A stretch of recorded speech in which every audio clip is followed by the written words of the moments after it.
사랑의 하나님 아버지, 2022년도 여전히 주님을 찬양하며 예배하기 위하여 이 자리 가운데 나왔사오니 우리의 예배를 받아주시고 편안하고 안전하고 온전히 주님 안에서 정말 1년 동안도 하나님의 은혜 안에 풍성함을 누리며 살아갈 수 있는 귀한 성도들이 될 수 있도록 주님 영광받아 주시옵소서. 이 시간도 온전히 주님께 영광 돌려드리오며 다시 오실 예수 그리스도의 이름으로 기도하옵나이다. 아멘.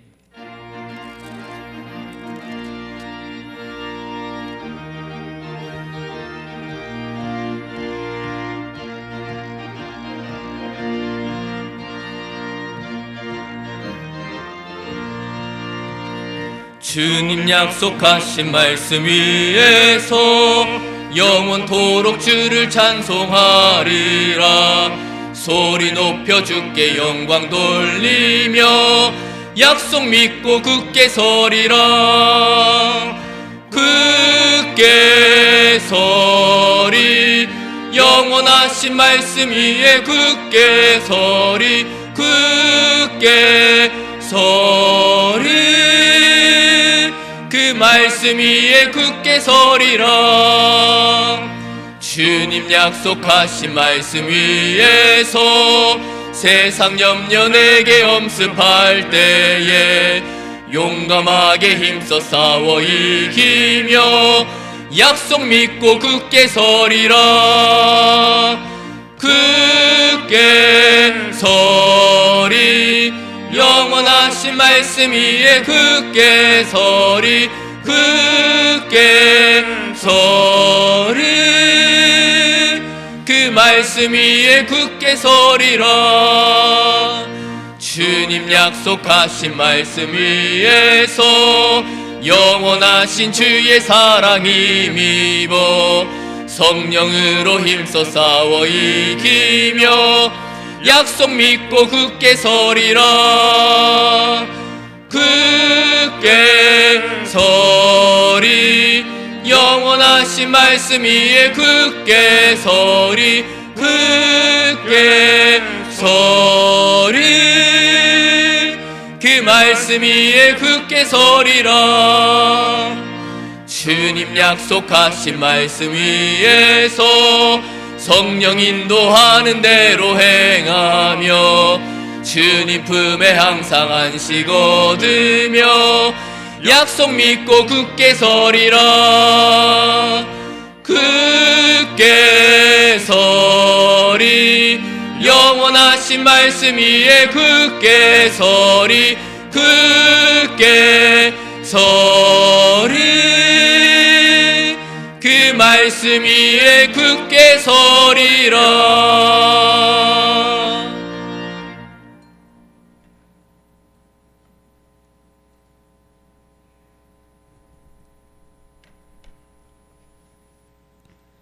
참 좋으신 아버지 하나님, 하나님의 은혜와 사랑을 감사드리나이다. 매일매일을 저들을 지키시고 보호하시고 지금까지 살아온 순간순간이 모든 일들이 우연히 된 것이 하나도 없고 모든 것이 다 하나님의 은혜였습니다. 또 이 시간을 허락하시어 수요 예배로 드릴 수 있도록 인도해 주심도 하나님의 은혜임을 감사드립니다. 아버지 하나님, 하나님의 자녀된 저들이 게으르고 나태하여 기도 생활을 못하고 생활이 예배가 되지 못하고 말씀을 잊고 살 때도 많았습니다. 영적 무지와 죄성으로 악하고 더러운 죄악을 범하고도 깨닫지 못하고 아버지 마음을 아프게 하는 때도 많습니다. 하나님보다 세상과 육신을 더 소중히 여기는 죄도 많이 짓고 살았습니다. 이 시간 이 모든 일들을 회개하오니 용서해 주옵소서. 아버지 하나님, 올해는 코로나도 오미크론도 다 사라져서 예배가 회복되고 교회와 가정과 우리 자녀들이 말씀 위에 바로 세워지게 하옵소서. 사회적 거리두기란 이상한 일이 많은 사람들을 힘들게 하고 있습니다. 하루빨리 일상의 삶이 회복되고 교회가 회복되고 나라도 회복되고 하나님을 찬양하며 승리하며 살아가기를 원합니다. 주님 도와주시옵소서.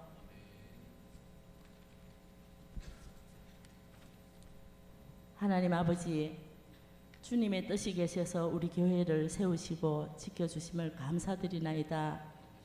올해는 주님의 사랑으로 마음을 나누며 주님 약속하신 말씀 위에서 성령 인도하는 대로 행하며 섬기는 삶을 사는 저희들 다 되기를 간절히 원합니다. 아멘. 불평하지 말고 염려하지 말고 두려워하지도 말고 치료의 하나님, 창조의 하나님을 찬양하며 맡겨드리는 삶을 살도록 믿음을 허락해 주시옵소서. 아버지 하나님, 우리 목사님 영육이 강건케 해 주시옵소서. 성령님 늘 함께 하셔서 말씀을 준비하실 때 때때로 필요한 은혜의 말씀을 허락해 주시고 육신의 아픔으로 좌절하지 않게 해주시고 쉬어야 할 때는 깊은 잠도 허락해 주시고 드시고 영양이 필요할 때는 드시는 음식이 꿀맛 같게 해주셔서 날마다 새로운 에너지와 기운이 넘치게 해주시옵소서. 우리 교회 1구역에서 79역까지의 가정을 주님 살펴주시옵소서. 경제적으로 어려운 가정 없게 하시고 원치 않는 질병으로 치료 중인 분에게는 잘 견딜 수 있는 힘을 주시고 믿음 주시고 치료가 잘 되도록 어루만져 주시고 하루빨리 완쾌될 수 있도록 주님 위로해 주시옵소서. 우리 교회 식구들은 언제 어디서나 무엇을 하든지 하나님의 말씀이 목표가 되고 하고 있는 모든 일이 주님 보시기에 합당한 일이 되고 사람들이 보기에는 본이 되는 귀한 사람으로 살게 해 주시옵소서. 우리의 영혼이 피폐해지지 않도록 날마다 저희를 인도해 주시옵소서. 주님의 말씀에 온전히 순종하며 살기를 원합니다. 아버지 하나님, 우리나라를 불쌍히 여기셔서 긍휼을 베풀어 주옵소서. 우리 자녀 세대에게 부끄럽지 않게 정치인들이 하나님을 두려워하는 깨달음이 있게 해 주옵소서. 이 나라 이 민족이 하나님 앞에 겸손히 회개하는 역사가 일어나게 해 주시옵소서. 하나님의 법대로 하나님을 두려워하여 나라와 국민을 섬길 지도자를 세워 주옵소서. 이 시간 드려지는 예배가 우리 주님 받으시는 산제사가 되게 하시고 말씀 증거하실 목사님께도 함께 하셔서 생명력 넘치는 살아있는 말씀으로 준비한 말씀 다 전할 수 있게 하시고 듣는 저희는 아멘으로 화답하게 하옵소서. 이 모든 말씀 예수님의 이름으로 기도하옵나이다. 아멘.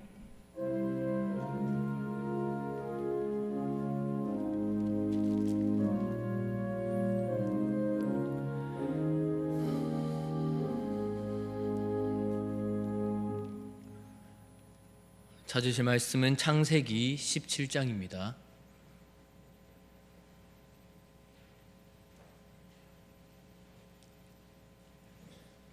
구약성경 19페이지에 있습니다. 창세기 17장 1절에서 8절까지의 말씀입니다. 1절부터 한 절씩 교독하도록 하겠습니다. 아브라함이 99세 때에 여호와께서 아브라함에게 나타나서 그에게 이르시되 나는 전능한 하나님이라 너는 내 앞에서 행하여 완전하라.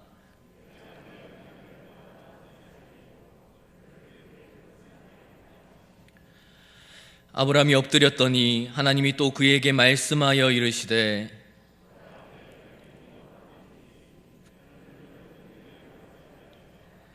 이제 후로는 내 이름을 아브라함이라 하지 아니하고 아브라함이라 하리니 이는 내가 너를 여러 민족의 아버지가 되게 함이니라.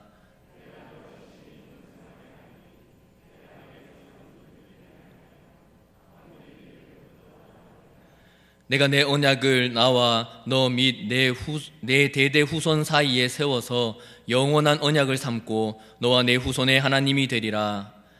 내가 너와 내 후손에게 내가 거류하는 이 땅 곧 가나안 온 땅을 주어 영원한 기업이 되게 하고 나는 그들의 하나님이 되리라. 아멘. 여러분, 트라우마가 뭔지 아십니까?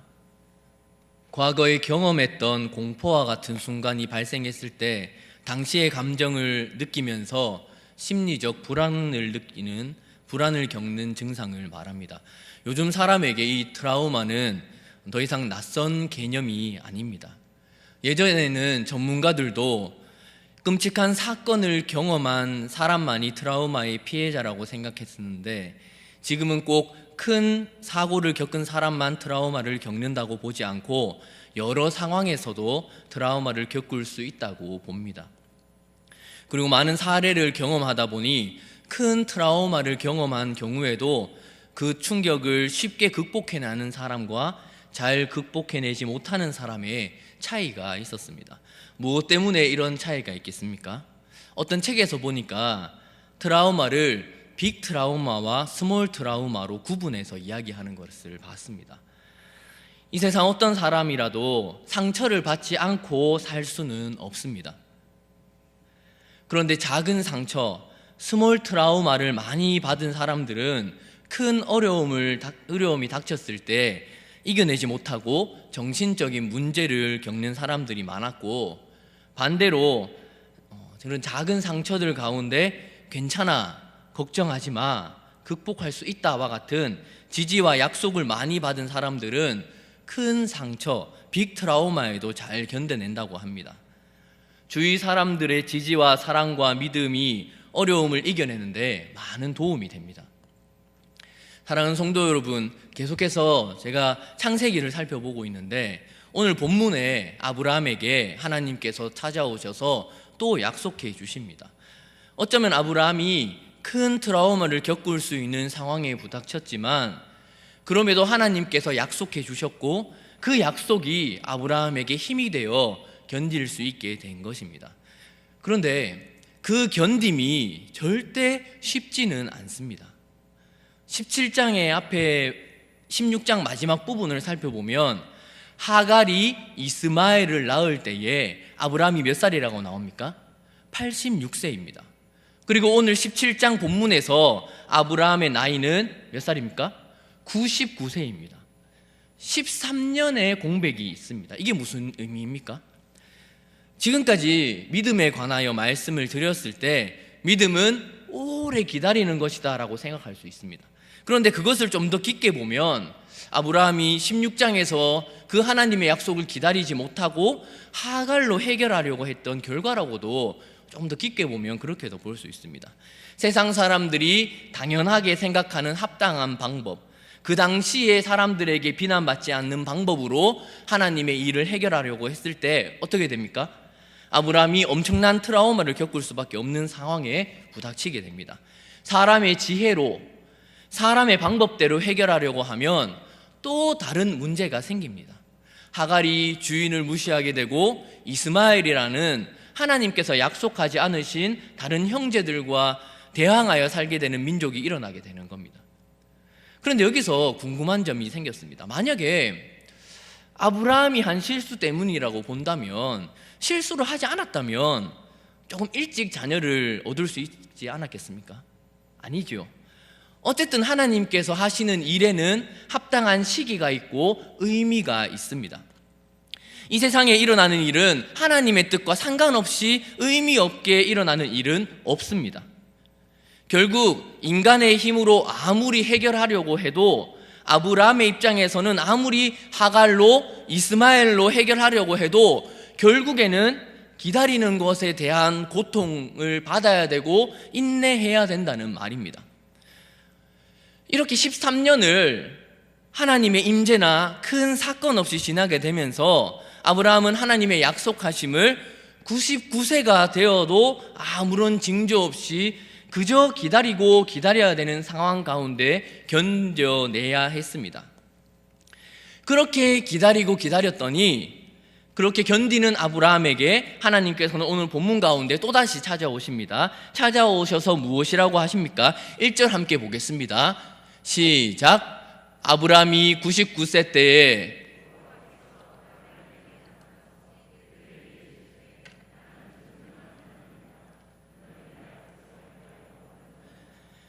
이 부분은 하나님께서 약속하신 그 언약을 다시 확인하는 부분입니다.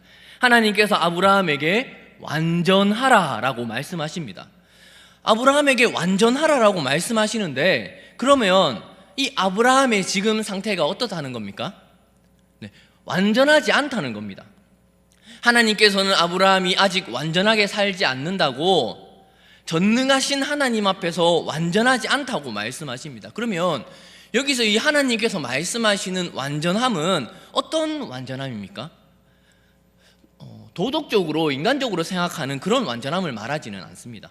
왜냐하면 하나님께서 인간에게 요구하시는 것은 도덕적인 완전함만이 아닙니다.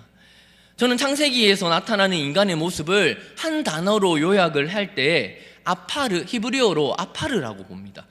한국말로는 먼지입니다. 티끌입니다. 인간이 창조되었을 때 하나님께서는 흙으로 인간을 창조하십니다. 그런데 그 흙은 비옥한 진흙이나 그런 땅이 아니라 먼지, 티끌, 아무런 영양가가 없는 티끌로 하나님께서는 사람의 형상을 만드십니다. 그렇지만 인간은 먼지와 티끌로 이루어져 있지만 하나님의 생명, 성령, 그 호흡이 들어왔을 때 사람이 된 것입니다. 인간은 절대 인간 스스로 홀로 완전할 수 없습니다. 그러면 하나님께서 말씀하시는 이 완전함은 무엇입니까? 그 전에 먼저 우리가 생각하는 인간에게 완전한 삶을 산다는 것이 어떻게 이해가 되는지를 한번 봤으면 좋겠습니다. 인간에게 완전하다는 것은 어떤 것입니까? 네, 부족하지 않다는 것이지요. 어찌 보면 다른 사람과 비교하여서 나의 환경에서 다른 사람보다 안정감을 느끼고 살아가는 것, 그런 면에서 본다면 이 아브라함이 지금 13년 동안 누렸던 삶이 인간적으로는 별로 문제없는 평안함을 누리는 삶이었다는 생각이 들었습니다. 부족한 삶이 절대 아니었습니다. 큰 문제 없이 인간의 생각으로 이스마엘도 아들도 잘 낳았고 별 어려움 없이 편안하게 13년이 흘러갑니다. 큰 문제 없이 편안함과 안정감을 느끼는 부족하지 않은 완전한 삶을 살았다라고 볼 수 있습니다. 우리 성도님들의 삶으로 보면 또 어떻습니까? 마찬가지지 않습니까? 성도가 살아갈 때에 다른 사람이 볼 때에 완전함을 누리고 살아간다면 다른 사람이 볼 때는 별 문제가 없이 완전하고 부족하지 않다고 생각하는 시기가 각자의 삶에 있을 것입니다. 이때는 조금 편안해졌고 그것을 좀 누리면서 별 스트레스 없이 편안하게 살아갈 수 있는 그 순간을 이 아브라함이 누렸다고 볼 수 있습니다. 그런데 아이러니하게도 하나님께서는 그런 상황 가운데 아브라함아 너는 완전하지 않으니까 지금 안전을 누리는 그 만족감에서 벗어나서 하나님의 계획을 위해서 부르신 그 진정한 완전함의 핵심을 기억하라라고 하시는 겁니다. 하나님께서는 아브라함이 세상 사람들이 볼 때 안정감 있고 만족감 넘치는 삶을 살게 하기 위해 아브라함을 부르신 것입니까? 절대 아닙니다. 창세기 12장을 보면 하나님께서는 아브라함을 세상의 복으로 부르시는데 12장 3절에 땅의 모든 족속이 너로 말미암아 복을 얻을 것이다 라고 말씀하십니다. 많은 사람, 만인이 복을 받기 위해, 만인이 복을 받기 위해 부르심 받은 그 통로로 쓰이는 사람이 아브라함입니다. 그저 그런 복이 아니라 그 복을 받는데 그 복이 흘러 넘쳐서 다른 사람들에게까지 흘러나서 그 흘러가는 통로로 쓰임받기 위해 부름받은 사람이 바로 이 아브라함입니다. 그러면 어떻게 살아야 합니까? 나만 그 복을 누리며 편안하게 살고 있으면 하나님의 뜻에 맞게 살고 있는 것입니까? 가정이 편안해지고 이 세상 가운데 편안하게 사는 사람들 많이 있습니다. 그런데 성도들이 하나님 앞에서 편안하게 사는 것이 완전한 삶이라고 생각하면서 잘 살고 있다 하면서 그냥 그렇게 살아가시면 안 됩니다. 그러면 어떻게 살아야 합니까? 우리 가정이 안전하고 평안한 삶을 살려면 어떻게 해야 합니까? 가정이 안전을 누리며 살려면 거기서 부모는 평안할 수 있습니까? 우리 목사님 보면 항상 존경스러운 것이, 목사님은 어떤 상황이 왔을 때 항상 세심하게 살피시고 불안해하십니다. 그런데 그렇게 불안한 만큼 아이러니하게도 교회는 평안합니다. 가정이 평안해지려면 부모는 정신이 없습니다. 혹시나 자녀가 다치지 않도록 보살펴야 합니다. 항상 신경 써야 합니다. 만약에 어디 외부에서 잠깐 그 신경을 꺼버리면 어떻게 됩니까? 바로 사고가 납니다. 왜 그렇게 해야 합니까? 가정의 구성원들이 지금보다 더 성숙하고 완전해질 때까지 가정에서 할 수 있는 일을 누군가는 해야지 평안할 수 있기 때문입니다. 저희 집에 둘째가 있는데 이제 3살이고 만으로 22개월입니다. 그런데 장난이 아닙니다. 조금만 신경 안 쓰면 화장실에 가서 변기물 막 그거는 칫솔을 변기에 이래가 찌려고 하는데 이 잠깐만 신경을 안 써도 그렇습니다. 잠깐 신경을 못 쓰고 있는 사이에 어디에 부딪혀가지고 피가 줄줄 새어내가지고 깜짝 놀라가지고 왔는데, 다행히 크게 다친 건 아니라서 다행이었는데 손을 그 불에 대어서 화상을 입은 적도 있고, 일상생활에서 정리해 놓은 물건을 그래 흩어져 놓고 는 건 일반사고, 우유를 다 흘려가지고 닦이지 않는 곳까지 구석구석 스며들도록 만들어 놓고 씩 웃고 있습니다. 웃고 나면 끝입니다. 2살인데 그러지 말라고 한번 말하고 그냥 치워야지 어떡하겠습니까? 그런데 한번 생각해 보십시오. 이 애가 형 나이만 돼서 6살, 7살인데 그 나이가 되어서까지 똑같이 똥도 못 누고 치워줘야 되고 밥도 못 먹고 그렇게 변기에 칫솔 그렇게 살면 어떡하겠습니까? 절대 안 됩니다. 그래도 쫓아내고 이러지는 못하겠지만 혼자 할 수 있도록 훈련시키고, 힘들다고 하기 싫다고 하더라도 시켜야 합니다. 신앙생활도 마찬가지지 않습니까? 우리 성도들은 세상 가운데 복의 통로로 쓰임받는 사람들입니다. 믿은 지 얼마 안 될 때는 실수할 수도 있고 잘못할 수도 있습니다. 그리고 그럼에도 하나님의 생각지 못한 은혜를 경험할 수도 있습니다. 그런데 시간이 지나갈수록 실수하고 넘어질 수는 있어도 하나님의 기적적인 은혜를 경험하지 못하더라도 계속해서 그 자리에 있으면 됩니까? 계속해서 온전한 자리로 나아가는 그 노력이 분명히 필요하다는 말입니다. 아브라함 역시도 이스마엘로 세상의 기준과 가치에 맞게 만족감을 얻으려고 했지만, 하나님께서는 거기 머무르지 말고 정말 하나님께서 약속하신 그 언약의 자리로 다시 돌아오라고 말씀하고 계시는 겁니다. 우리 성도님들 역시도 신앙생활 하신 지 얼마 안 되신 분들도 있으시겠지만, 끝까지 세상이 보편적으로 생각하고 편안하다고 하는 것에만 만족하면서 사시면 절대 안 됩니다. 하나님의 부르시는 그 부르심이 각자에게, 사람마다 그 정도의 차이는 있겠지만 분명하게 있습니다.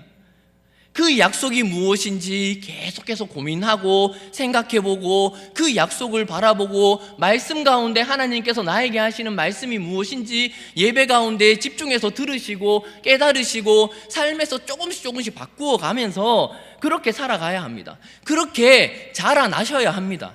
그리고 그것으로 끝이 아니라, 나뿐이 아니라 다른 많은 사람에게 복을 끼치는, 복을 넘치도록 흘러넘치게 만드는 그 완전한 통로로서의 삶을 살기 위하여 노력하고 힘쓰고 사셔야 합니다. 하나님께서 하나님의 축복 속으로 우리를 부르실 때 아브라함과 우리 모두를 초청하고 기다리고 계신다는 사실을 분명히 알고, 시간은 오래 걸릴 수 있지만 하나님께서는 언젠가는 그 약속 가운데 부르신다는 사실을 아시고 신앙생활 하시기를 바랍니다. 그런데 여기에 감사한 것이 있습니다. 하나님께서는 이렇게 그 기다림과 견딤 속에 그냥 놔두시지 않습니다. 그냥 그 일을 내가 혼자 하도록 두고 보시는 분이 아니십니다. 그럼 어떻게 하십니까? 언약을 때때마다 새롭게 하여 주십니다. 오늘 본문 앞부분을 보면 언약이라는 말이 그렇게 많이 나오지는 않습니다. 15장에 한 번 나오고 16장에 한 4번 정도 나옵니다. 그런데 오늘 읽는 이 17장에는 언약이라는 말이 13번이나 나옵니다. 그것도 내 언약, 영원한 언약이라고 강조하면서, 내가 약속한 것이라고 강조하면서 그렇게 언약을 강조하면서 나옵니다. 하나님께서 지금까지 아브라함에게 한 약속들이 어떻습니까? 하나님의 일방적인 언약이었습니다. 아브라함으로서는 아브라함이 해야 되는 일이 아무것도 없었습니다. 쪼갠 고기 사이에 아브라함이 지나간 것이 아니라 하나님께서 지나가 주시는 그 시대의 언약의 방법과는 차원이 다른 더 힘세고 강한 사람이 가만히 있어야 되는데 하나님께서 지나가시는 그 언약을 보셨지 않습니까? 그렇게 아브라함과 약속하시는데 아브라함의 언약은 두 가지 부분에서 하나님께서 약속하신다고 했습니다. 혹시 기억나십니까? 하나님께서 약속하시면서 자녀에 대한 약속, 그리고 땅에 대한 약속합니다. 네 자녀를 하늘의 별과 같이 땅의 모래, 바다의 모래와 같이 많게 하시겠다. 자녀에 대한 약속, 그리고 그 가나안 땅을 하나님께서 주시겠다. 땅에 대한 약속을 하십니다. 오늘 본문 4절에 보면 여러 민족의 아버지, 6절에 보면 여러 민족들과 왕들이 네게서 나오리라 하시는 것은 첫 번째 후손에 대한 약속이고, 이것이 나중에 갈라디아서를 보면 이렇게 나옵니다. 3장 16절, 갈라디아서 3장 16절을 보면 이 약속들은 아브라함과 그 자손에게 말씀하신 것인데 여럿을 가르쳐 그 자손들이라 하지 아니하시고 오직 한 사람을 가르쳐 네 자손이라 하였으니 곧 그리스도라. 내 자손이라고 단수로 나오면서 그 아브라함의 약속의 의미가 예수 그리스도까지 이어지게 됩니다. 그리고 그 이어지는 약속을 우리가 받았죠. 우리 성도들이 믿을 수 있는 그 근거 예수 그리스도까지 이어지게 되는 것입니다. 그리고 8절 한번 다 같이 보겠습니다. 시작.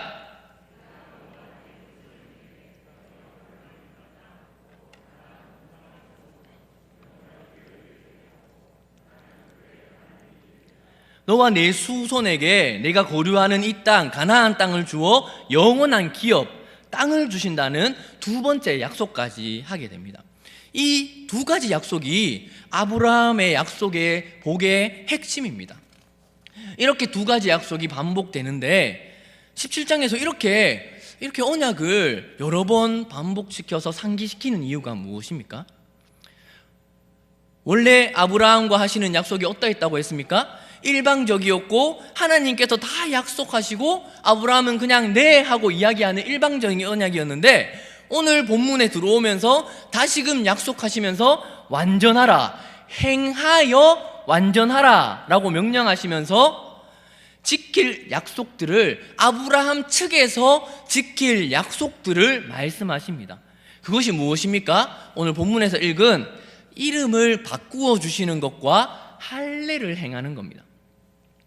길어질 것 같아서 그 두 표지에 대해서는 다음에 기회가 되면 그때 더 깊게 할 것이고, 그렇게 하나님과 아브라함의 언약은 하나님의 일방적인 언약에서 하나님과 아브라함이 서로 상호작용하는 관계적인 언약으로 넘어가게 되는 겁니다.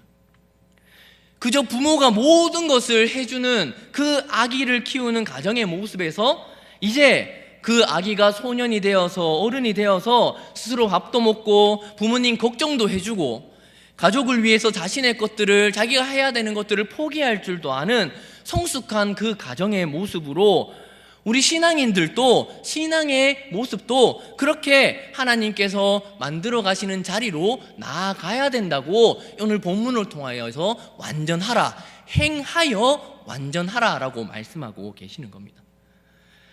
그냥 일방적인 관계가 계속되면 안 됩니다.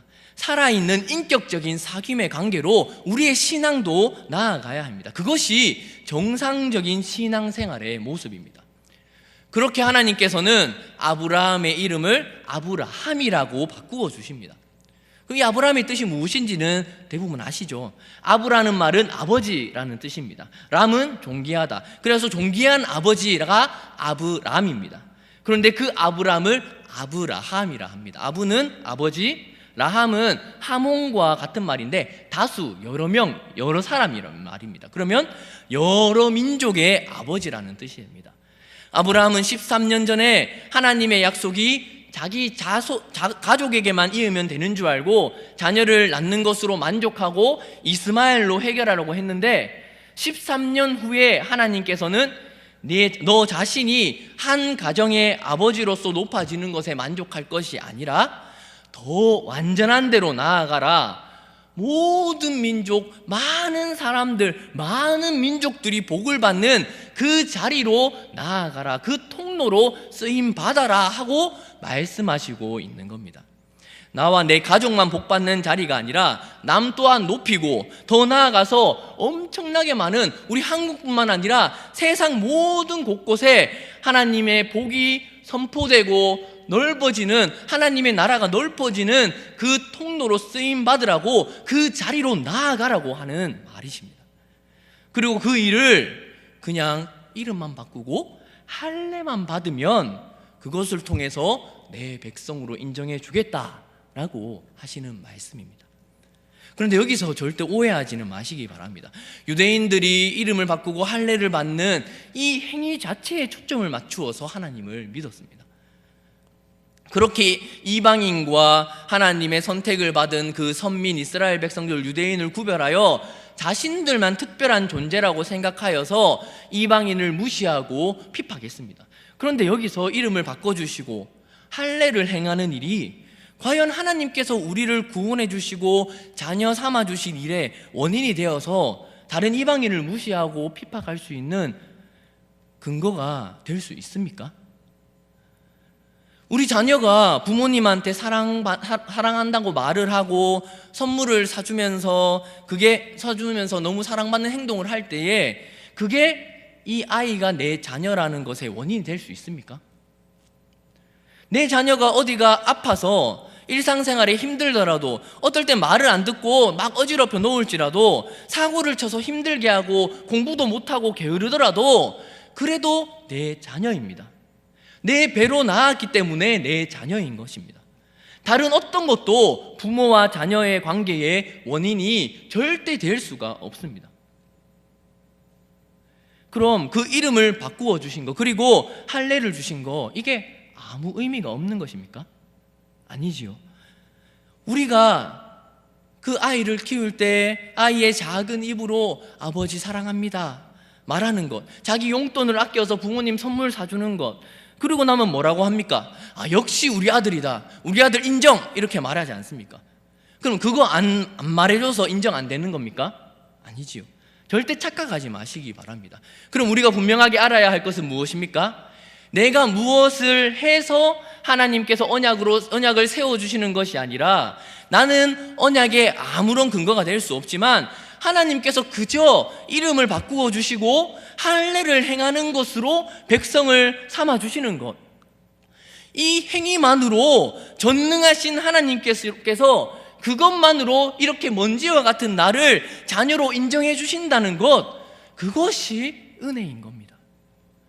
그래서 우리는 이 악한 세상 가운데 실수하고 넘어지고 잘못을 많이 저지르고 그렇게 살아가더라도 기다릴 수 있는 겁니다. 하나님께서는 내가 어떠한가는 상관없이 최상의 시간에 최상의 방법으로 최고의 것을 주시기 때문입니다. 왜 최상의 때입니까? 1절에 보면 누구 앞에서요? 전능하신 하나님 앞에서이기 때문입니다. 전능하신 하나님이 완전하게 해주신다고 인정해 주셨기 때문입니다. 내가 무엇을 해서 완전한 게 아니라 할례만 받으면 완전하다고 인정해 줄게 라고 말씀하셨기 때문에 완전한 것이기 때문입니다. 13년의 기다림이 힘들더라도 기다리시기 바랍니다. 그리고 혹시나 이름을 바꾸고 할례를 하는 것 자체가 무슨 노력이 되지 않는지, 내가 무슨 교회에서 열심으로 섬기고 뭔가 열심히 하는 것이 근거가 되어서 공로나 노력이 되어서 나의 기준이 되지는 않는지 항상 조심하시며 사시기를 바랍니다. 오늘 모이신 성도님들은 그 전능하신 하나님을 신뢰하면서 완전한 자리로 나아가시기를 바랍니다. 전능하신 하나님은 내가 어떠한가는 상관없이 전능하신 하나님이시기 때문에 능치 못할 일 없으시고 불가능한 일 없으시고 죽은 자를 살리시는 분이심을 기억하시며 감사하며 하나님을 찬양하는 성도님들 되시기 바랍니다. 언제까지요? 예수님 다시 오실 그날까지 그 하나님의 백성이라는 사실에 감사하며 이 어려운 시기에도 하나님 백성으로서의 자부심을 가지고 사시기를 바랍니다.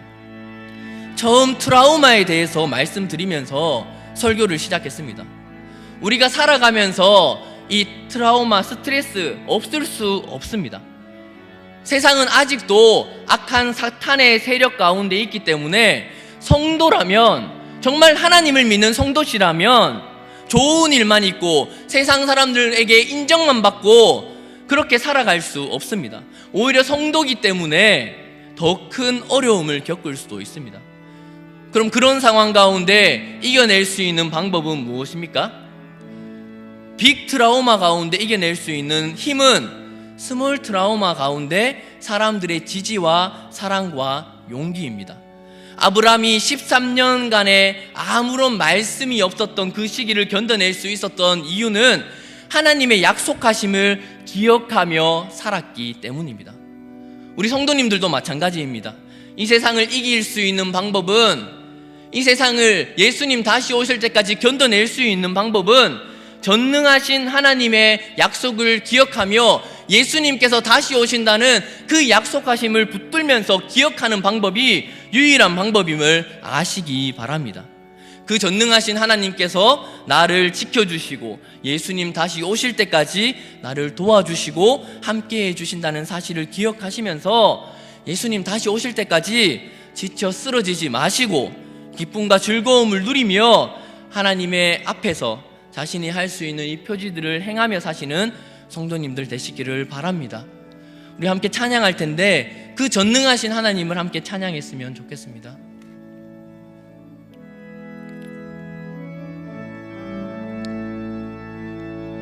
전능하신 나의 주 하나님은 능치 못하실 일 전혀 없네.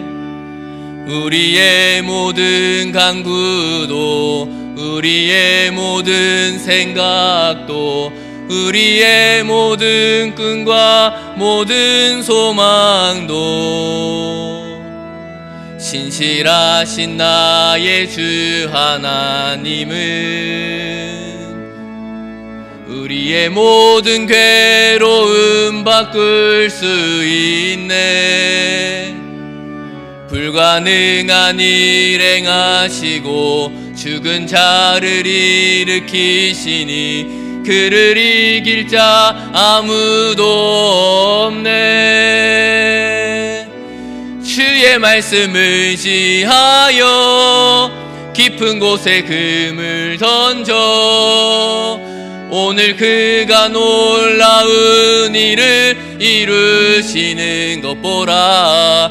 주의 말씀 의지하여 믿음으로 금을 던져 믿는 자에게 능치 못함 없네. 주의 말씀 의지하여 주의 말씀 의지하여 깊은 곳에 금을 던져 오늘 그가 놀라운 일을 이루시는 것 보라. 주의 말씀 의지하여 믿음으로 금을 던져 믿는 자에게 능치 못함 없네. 우리 잠깐 기도하며 나아가기를 바랍니다. 우리가 이 세상을 살아갈 수 있는 이유는, 구원받을 이유는 하나님의 은혜밖에 없습니다. 내 힘과 노력이 아니라 예수 그리스도의 보혈의 공로밖에 없습니다. 그 사실에 감사하며 기도하시기를 바랍니다. 또한 내 힘으로 하나님 앞에 뭔가 될 거라고 생각했던 마음들이 있다면 회개하시기 바랍니다. 다른 사람과 비교하여서 내가 이 정도는 하니까 잘하지 않습니까? 라고 생각하는 것들이 있다면 회개하시기 바랍니다. 절대 그것으로 하나님의 은혜 안에 들어갈 수 없습니다. 오직 하나님의 은혜만 구하는 하나님의 자녀들이라고 되게 해달라고 기도하시기를 바라고, 마지막으로 이 코로나 가운데 우리 나라를 위해서, 교회를 위해서 기도하시기 바랍니다. 위정자들이 하나님을 두려워하게 하여 주시고 이 코로나 잘 이겨내서 복음 전파되는데, 하나님의 나라의 그 복이 넘쳐나게 쓰이는데 정말 방해가 되지 않도록 이 코로나로 인하여서 우리가 어려워하고 힘들어할 수 있을지언정 복음의 통로로 쓰임받는데 쓰이지 않는 일이 일어나지 않도록 이 코로나 가운데 우리 나라와 위정자들과 정말 소상공인들과 이 모든 나라를 하나님께서 지켜달라고 하나님의 은혜와 회개하고 이 나라를 위해서 함께 기도하며 나아가겠습니다. 주여 아버지 하나님, 이 시간 기도하며 나아갑니다. 아버지 하나님, 우리가 정말 하나님께 나아갈 수 있는 근거가 무엇입니까? 내 몸과 이 먼지와 같은 내 몸으로 아무것도 나아갈 수 없지 않습니까? 오직 하나님의 은혜임을 고백하며 나아가오니 아버지 하나님께서 내 모든 언약에 예수 그리스도의 보혈만이 내 모든 은혜의 근거가 되게 하여 주시고, 혹여나 내 마음 가운데 내가 다른 사람들보다 요거는 잘하지 않는가, 다른 사람보다 이거는 낫지 않은가 하는 그 교만한 마음이 있지 않다면, 있다면 아버지 하나님께 내려놓고, 아버지 내가 아무것도 할 수 없는, 내가 하는 모든 것이 하나님 앞에 의미 없는 것임을 기억하며, 하나님께서 할례만으로 이름을 바꾸어 주시는 것만으로 나를 삼아 주신 것, 예수 그리스도의 보혈의 근거로 나를 구원해 주신 것이 얼마나 큰 은혜인지 아버지 하나님 무릎으로 회개하며 나아갈 수 있는 모든 성도들이 될 수 있도록 주님 도와주시고 함께하여 주시옵소서. 하나님, 아직 이 바이러스가 아직 아마 언제까지 이어질지 모릅니다. 아버지, 교회의 일들을 하고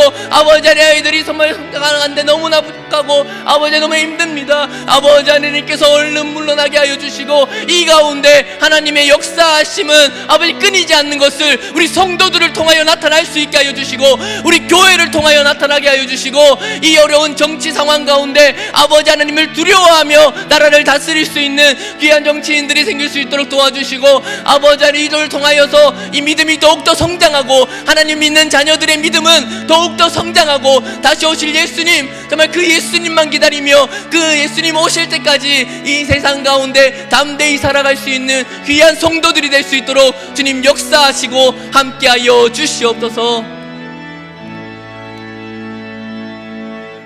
사랑의 하나님 아버지, 이 시간 기도하며 온전히 주님만 바라보며 내 모든 구원의 근거가 오직 예수 그리스도의 보혈의 근거 말고는 없음을 기도하며, 내 마음 가운데 생각 가운데 정말 그것이 아니라 내 어떤 것이 다른 사람들보다 낫기 때문에 좀 받았다는 생각이 들 것이 있다면 회개하며 나아가오니 용서하여 주시고, 그 은혜가 얼마나 큰지 누리며 살아갈 수 있는 모든 성도들이 될 수 있도록 주님 도와주시고 함께하여 주시옵소서. 감사드리옵고 다시 오실 예수 그리스도의 이름으로 기도하옵나이다. 아멘.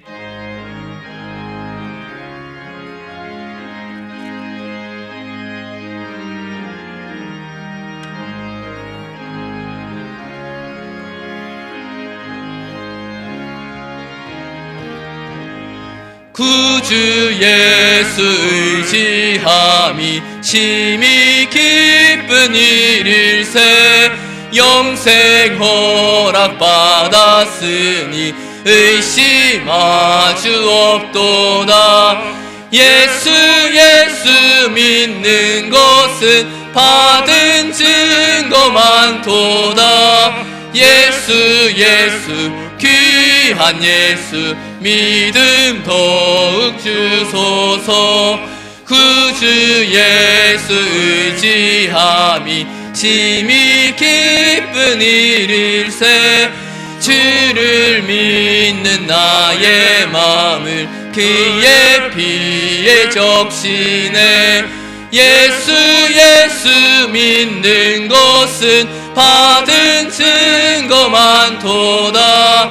예수 귀한 예수 믿음 더욱 주소서. 구주 예수 의지하여 죄악 벗어버리네. 아니 받고 영생함을 주께 모두 얻었네. 예수 믿는 것은 받은 증거 많도다. 예수 귀한 예수 믿음 더욱 주소서. 구주 예수 의지하여 구원함을 얻었네. 영원 무궁 지나도록 주여 함께 하소서. 예수 믿는 것은 받은 증거 많도다. 예수 귀한 예수 믿음 더욱 주소서. 아멘.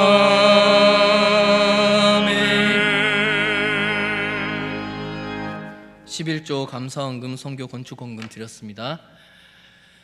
사랑의 하나님 아버지, 참 감사를 드립니다. 굶지 않게 하여 주시고, 아버지 하나님 감사하게 하여 주시고, 하나님의 것이 하나님의 것이라 인정할 수 있게 하여 주심을 참으로 감사를 드립니다.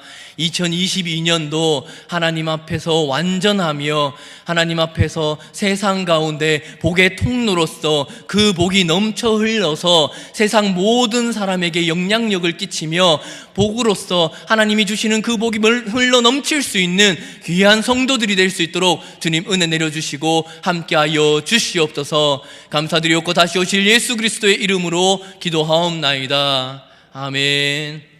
지금은 우리 주 예수 그리스도의 은혜와 우리 하나님 아버지의 사랑하심과 성령님의 위로하심이 이 코로나로 인하여서 지치고 힘들 수 있는 상황 가운데 성도기에 능히 이겨낼 수 있으며, 예수님 다시 오실 그 날을, 그 약속하심을 기대하며 그 일이 힘이 되어서 성령님의 능력 힘이며 살아가기로 결단하고 다짐하는 우리 모든 성도들과 그 가정과 직장과 사업 위에 지금으로부터 영원토록 함께 있을지어다.